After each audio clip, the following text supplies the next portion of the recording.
Hey, what's up guys? This is ColbyCheeZe and you're watching the 11th episode of the ColbyCheeZe Gaming Podcast. Today is May 26th, 2011, and boy oh boy do I have some cool stuff to talk about with you today. I'm just gonna run right into it, but if you would like to just skip to the section you're interested in, check the description down below. I've got some timestamps there for you with my topic list, and we're gonna get started. So this past week or so, we just had a new patch for League of Legends, which is the first patch in a really long time that they actually did not release a new champion. And the reason for that being is that they actually are getting ready for the new Dreamhack Qualifiers, and they just moved to a new office. So the president, Tryndamere, actually set himself up quite nicely in this new office, if I don't say so myself. Check out his little picture he's got, his little sign hanging over his parking spot. Yeah, true baller right there. That's what I'm talking about. So yeah, a lot of cool stuff with League of Legends. I'm also going to be talking about some other games as well. But for now, let's go over some of the interesting things that I noted within the patch and some of the new features that they have just released.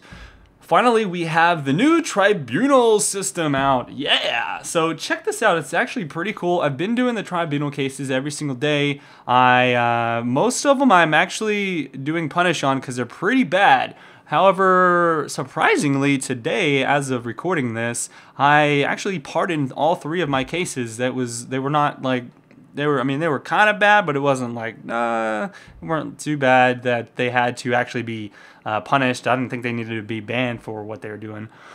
So there's actually a video out by Riot kind of showing off the Tribunal system, so you can check it out right there. Pretty cool deal overall. I like it. It's a way to get some extra IP. They said that you're going to get like an email giving you a summary of how much IP you win at the end of the week on Thursday or something like that. I don't know exactly how it works because I haven't seen it just yet, but I am looking forward to it.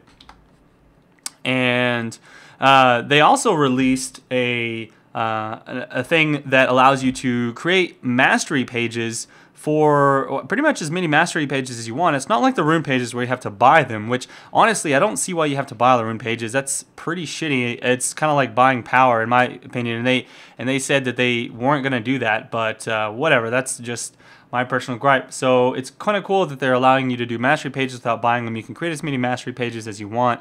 This is a pretty big deal because you don't have to worry about like not entering your masteries in quickly, and like you don't know what champion you're going to pick because your last pick, and then you don't have enough time to do your masteries. This is really cool. You can set up all your pages, not ever have to worry about them again, and you're good to go.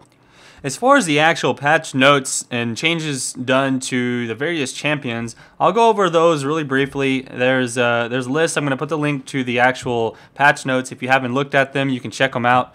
But some of the big ones are the Annie changes. They actually buffed Annie quite a bit, very considerably. They removed a little bit off of her base damage, not even a lot, but you know, an okay amount. And then what they did was they raised her scaling, and then they made Tibbers like a literal powerhouse tank. I think if you do the math, she actually becomes much stronger than the old Annie, right around 200 ability power. I've been seeing a lot of Annies, and they have been snowballing quite well. She's always been a great character up until late game where she becomes more of a stun bot. I'm going to have to play some more games before I have a final conclusion on this, but I am happy with the new changes to Annie. I don't think she's going to be OP, but she is definitely going to be a lot more viable and more of a snowball AP carry now, which is pretty cool. Now, they did do some slight changes to a few other champions who have been QQ'd about as being OP lately. They made some tweaks to Vayne, Alistar, and Aurelia. Oh, and they also made some tweaks to Kog'Maw, but more of buff tweaks, and then a few tweaks to Rumble and to Vlad and to Sivir. Alright, so let's discuss these changes just briefly. First off, Alistar, he's still OP as hell, he's broken, he's OP as hell. The changes didn't really do anything at all. They removed a little bit of the base, I think, and a little bit of HP. That's not really his problem. He just has way too much in his kit, and so definitely banning Alistar every single game, without a doubt. He's broken still, so bad job, Riot, you didn't fix Alistar. Nerfs to Vayne, they reduced her range, they reduced her move speed, and then some of her damage. I guess so. I mean, she's still strong. I'm still playing her, and she's still being banned half the time in the games that I play as well. whatever, not a big deal. I can actually wreck pretty much any Vayne in the lane that I play against just because I play her so much, and I know that she's actually really, really weak in the laning phase. People just get harassed by her and run away. What you have to do is you have to turn around and attack her because she does less damage than most other champions. Caitlyn beats the crap out of Vayne. Urgot beats the crap out of Vayne. Most champions can beat the crap out of Vayne. She's not that hard to deal with if you're another person who has some range. I can understand if you're playing like a tanky DPS in a lane. It is good that Vayne can do really well against those type of champions, and I think that was actually necessary to have a champion that can handle that. So yeah, if you want to beat Vayne, just go play an actual AD carry and you'll tear her up. Now, as far as the other changes, like Vlad, they kind of reduced some of his heal on his Q. He's still OP as crap. Didn't really fix him. Honestly, if they wanted to fix Vlad, I'll be honest with you, the thing that you need to do to fix Vlad is just give him mana. That would pretty much take care of Vlad. I mean, his problem right now is that he's got ultra sustain in lane, and he's able to farm up all day, never has to leave the lane, and what happens is he just gets really strong. And so now he's still strong even if he had to go back a few times, he'd still be strong. He still does tons of damage, and he still has great escape. But I think a really, really smart thing to do for Riot would just to give the guy mana. I have no clue why he doesn't have mana. I mean, that's just the dumbest idea to me, to make this champion have no cost penalty at all for casting abilities. I mean, that's a big problem for a lot of other champions that would actually make them pretty good. Like, for instance, Kayle, she'd actually be a lot better off if she had way lower mana cost on some of her, like, for instance, her heal ability. So right now, they don't even need to really change anything about Kayle except for her mana, in my opinion, because Kayle becomes super duper strong later on in the game once she's able to farm up. However, my problem that and I don't play Kayle that much anymore. I used to play her a lot, but from playing her recently anyways, just to test her out a bit, I think that the main issue that I find is that if I was able to use my heal more often on myself, or not have to worry about pushing E so much, then that would be a lot better off. I don't know why they haven't put in the changes that they're talking about doing to Kayle with, making her E have like cooldown of always, and then like make the mana cost a little lower on that. But that would really fix her, I believe. She's already strong. She doesn't need any buffs in any other areas. Just that early game sustainability is really the main aspect of her, I believe. All right, so Sivir, they kind of made her boomerang shoot faster, but I don't know. She's still pretty weak in my opinion. They just took off so much damage. Her boomerang just doesn't hit for anything at all, and that's kind of was her bread and butter as far as farming and then doing some team damage to other champions. And they just nerfed the crap out of her because she was being picked so much, and I think she was strong because of the tanky DPS meta. Like, she was able to go in there and just sustain herself and attack so much. She's a really good champion, but after some of the tweaks they made to her, several patches ago, it just, I don't know. Looking forward to playing her again. She is one of my more favorite champions, but now that Vayne's out, Vayne's becoming more of my favorite. Anyhow, let's see. They did tweak Aurelia. Aurelia is still broken in OP. All they did was reduce the heal that she gets off of creeps, but then they gave her more damage scaling. I don't understand why they do that. At least if you build like AP. She scales off of AP and off of AD, but I guess one cool thing they did was they made her damage all AD based, all attack damage, so you can actually build armor, and that will counter her a little better. So as far as countering Aurelia, you can build armor, but she's still super strong, and she still sustains the crap. You cannot harass her. She's just going to get all of her health back, so it's fruitless. Plus, she can do more damage than you with less items. So, I don't know.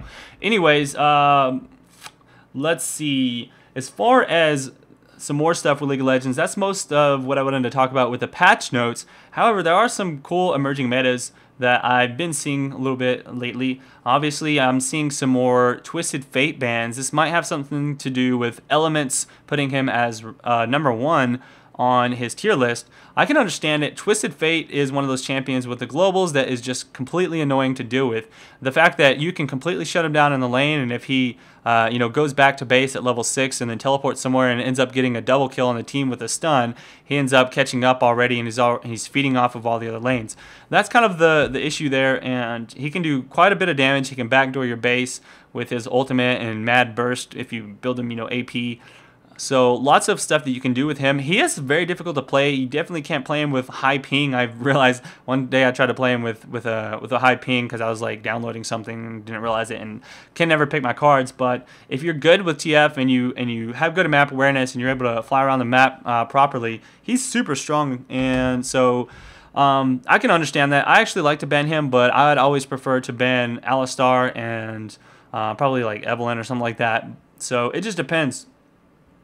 And going forward, though, recently I saw that Chew8, I had been talking to him for a few days, and he came up super fast on hit rank 1 playing Maokai and a bit of Karma, from what I've noticed, which is pretty interesting because those are some champions not really known for being OP. Definitely no one calls Maokai or especially not Karma a good champion. They were looked at as kind of really low tier.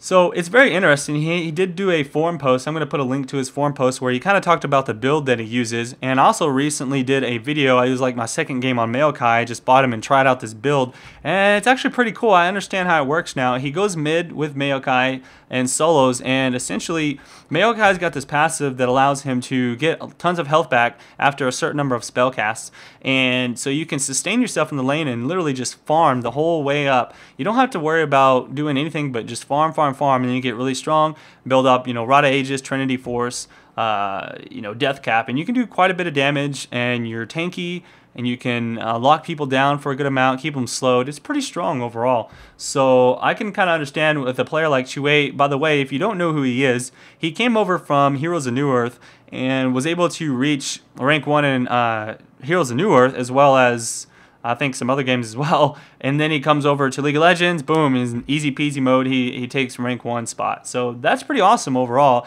Nice to see that it's once again just proven. I mean, if you have good skill in the game and you get really good at one role, then you're gonna be able to raise your way up. I've seen this happen a lot now, though. You see a lot of players, they have their one core champion that they're really good with, and they raise themselves all the way up to rank 1 with it. So this has happened, or at least way up to the like top 10 or 20. You see, like Double Lift did this with Blitzcrank. Hotshot GG back then, he did it with Nidalee. Obviously, he plays other champions now. He got like Kakasol up to rank 2 with playing all of these other random champions. But then you've got Chaos plays a lot of Aurelia. Obviously, he's really good at other champions too. But my point is that for the most part, if you look at a lot of the players that are in the top, they've got their 1 or 2 core champions that they're really good at, and those are the ones they fall back on when they absolutely want to win a game, and they can do it with a very high consistency ratio. There's another example. Big Fat GG. He's got I think when he was raising up from the lower elos, he played Urgot way up, and then he's also good with Twisted Fate. So anyways, just some good examples of if you're trying to raise your elo, try and think about that. Get really good at one role or one or 2 characters, and do your best to always pick those champions and learn the ins and outs of that champion and kind of how to play them. And that way you can, it's more natural to you. You don't have to think so much about playing that champion. Then you can start focusing more on the other game mechanics, such as the map awareness and map control and ganking and pushing and all these other strategies that are really at the core what actually matters to winning the game. But you don't have to worry about playing your character as much if you have it kind of on autopilot in your head. And so that's what I kind of try and do with some of the champions. I don't do it now as much nowadays since I don't have as much time to play as many games as I used to, since most of my time I spend doing videos and shoutcasting and trying out new champions and things like that. But yeah, if you want to be competitive, I'd say do that. Just get really, really good and specialize, and you'll be able to raise up a lot faster than if you just try to be the jack of all trades. So yeah, that's kind of my thoughts on that sort of thing.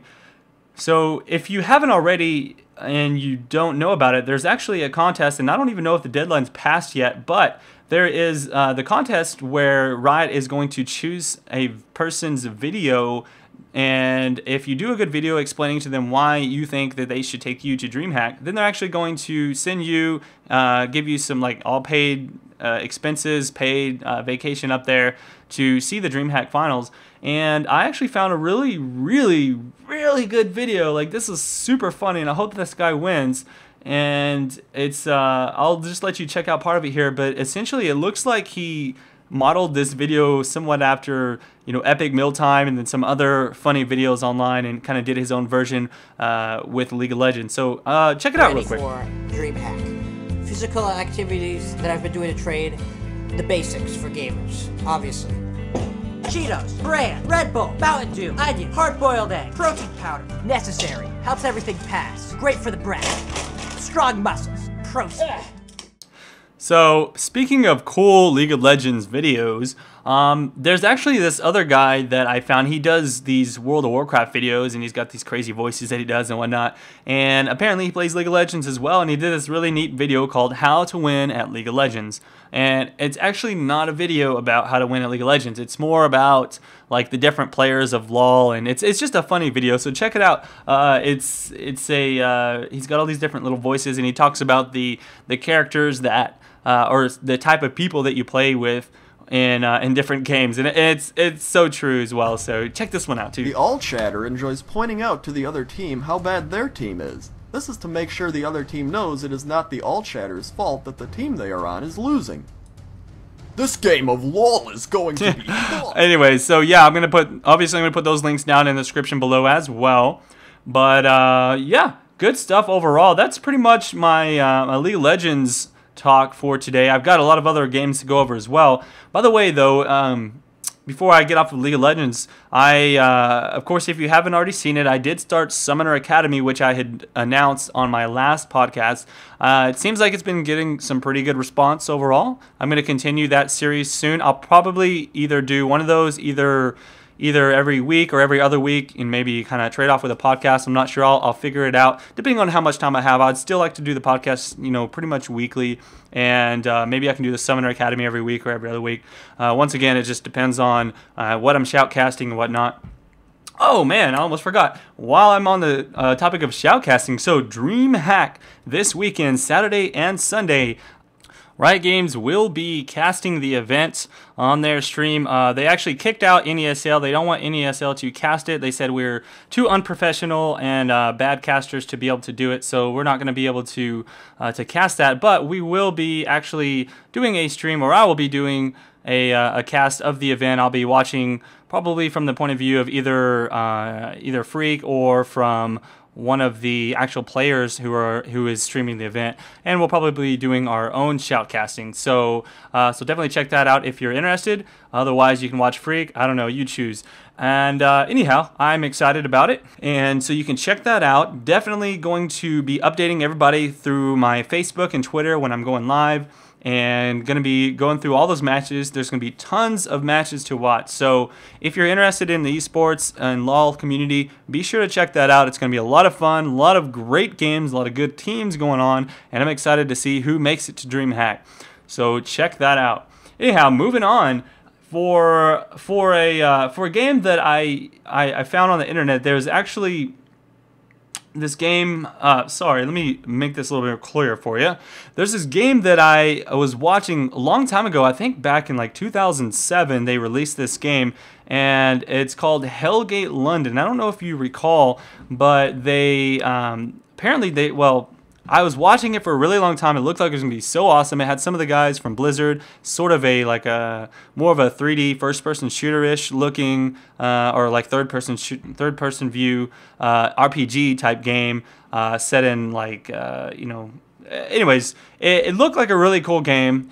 And when it launched, it just had tons of issues. It was apparently really bad, and well, I don't know if the game was actually bad, but I think it had just like a lot of issues. And then like 2 years later, they actually just shut down the service completely.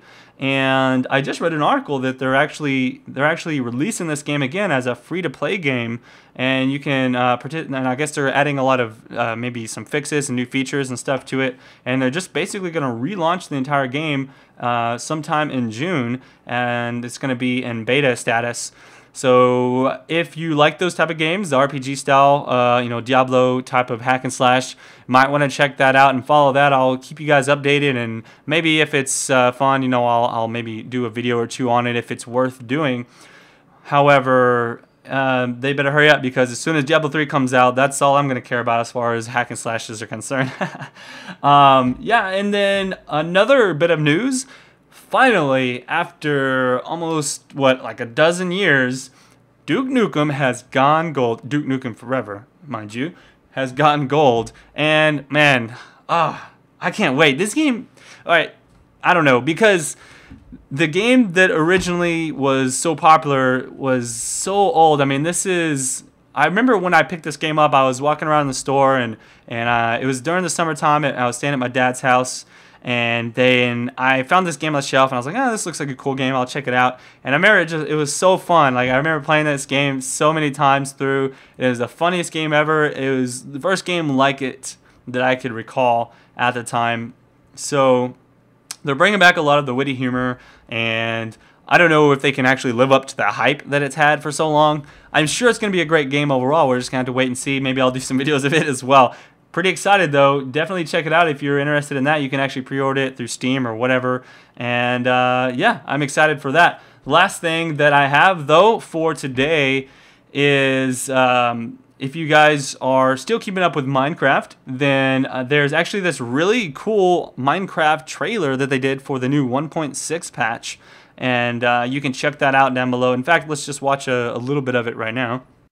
The world of Minecraft is vast, and sometimes you can get stranded.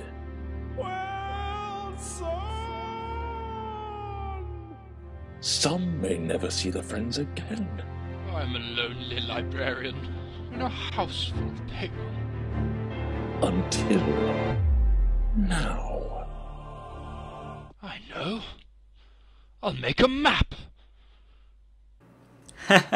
So yeah, that's a pretty cool trailer. Go ahead and check that out. I haven't actually been playing a lot of Minecraft lately. I spend more time on League of Legends. You know, this channel's main focus has been League of Legends, and probably going to be just going forward, it's going to be like League of Legends and mostly esports type games. I might get pretty big on Diablo 3 if it's really fun. I'm always going to be playing more games as well. You know, I've always talked briefly about other games, and I'll probably do videos of other games here and there. I still get people on my channel asking me to do more and more Minecraft videos. And I don't know, I just haven't really been into Minecraft that much lately. I have found another game that's similar to it. If you haven't seen my videos on it, I've already done 2 videos on a game called Terraria, which is like it's a 2D game that was sort of based off, you know, some of the mechanics of Minecraft kind of spilled over into this game. It's more of like an RPG game though, where you can hack and slash monsters and upgrade your items and stuff. So it's actually a pretty cool game. So yeah, anyhow, I just wanted to mention that as games come out, I'm always going to keep my focus on League of Legends as long as it keeps me interested, which it's probably going to be a long time that I'm interested in League of Legends, just because it is a very competitive game, and I'm interested in the multiplayer games that are competitive, and that's just the type of player that I am. However, I will probably be releasing more Let's Play style videos and stuff in the future as people, you know, like that stuff. If you guys enjoy it still, I'll continue doing that. And anyhow, that's all I've got for the podcast today. Hope you guys enjoyed listening. I'll be doing lots more in the future. If you haven't already, be sure to go ahead and subscribe and like the video, all that good stuff. I'll see you guys around next time. I'm ColbyCheeZe. Peace out. Jack, I'll never let go. I'll never let you go without watching ColbyCheeZe's gaming podcast. Hello there. Hello there. Hi. What is your name? My name is ColbyCheeZe. Oh, you're going to join us in a podcast? I'm going to do the podcast. The ColbyCheeZe gaming podcast. It is my ColbyCheeZe Gaming Podcast. Hi there. You're listening to the ColbyCheeZe Gaming Podcast. Oh. Whoa, you're listening to the ColbyCheeZe podcast.